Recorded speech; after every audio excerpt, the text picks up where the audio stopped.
Greetings class, welcome to Duel Academy. ProfessoRivas here, and this will be the second lesson of your third class, Deck Building 101, Deck Types.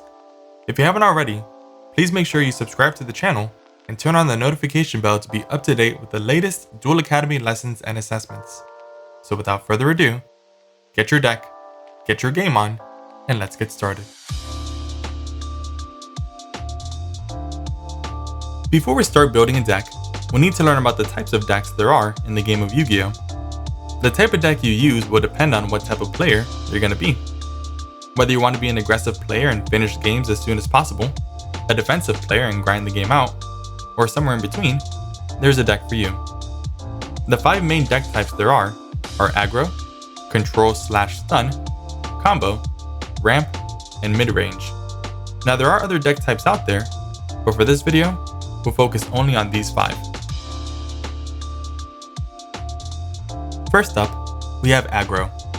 Now the goal for an aggro deck is to win the duel as quickly as possible, which calls for an aggressive playstyle. It's because of this playstyle that they tend to have a high probability of a one-turn kill, or an OTK.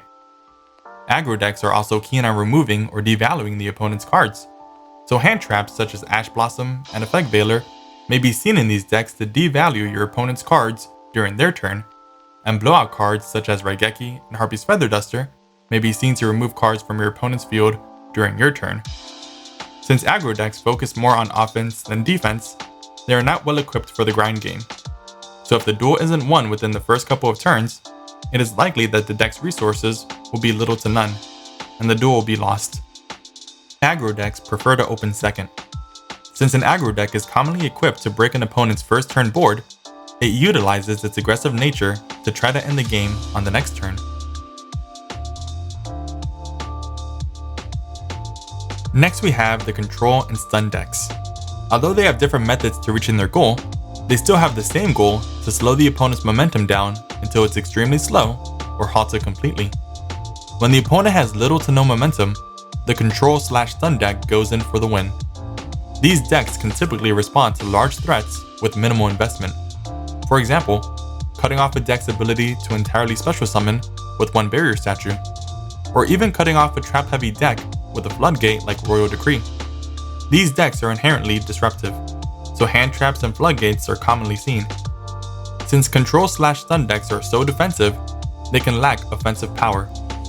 The main difference between control and stun is that control is typically reactive, while stun is proactive.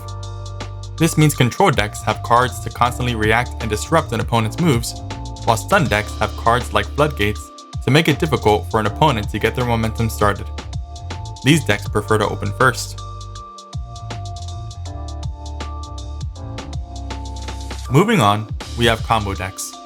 These decks use a multitude of cards with high synergy to execute combos and create unbreakable boards. This includes utilizing extenders to progress combos that involve multiple special summons to create a strong field presence, consisting of powerful monsters with uncontested stats and effects. These decks prefer to open first to execute their combos with little to no disruption. On the penultimate deck type is the ramp deck. These decks start a tad bit slow, but throughout the duel, they continually grow their resources and field presence using the deck's engine. This makes for a powerful mid to late game state. The deck's goal is achieved through multiple cards being persistent on the field to continually grow those resources. However, since a ramp deck takes time to obtain a powerful field presence, it is typically vulnerable early on in the duel. This is why they prefer to open first, to get the ball rolling as soon as possible to reach the deck's win condition.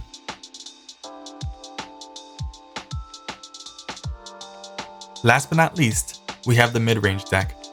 These decks have a good balance of offense and defense, and they use that versatility to handle a variety of situations the opponent may throw at it.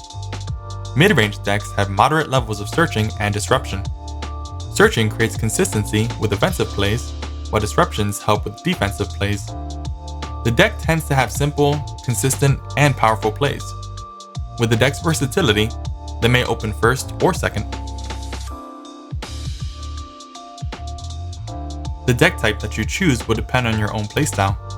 With so many decks out there, this graphic organizer found online may help you narrow down which deck you would like to build.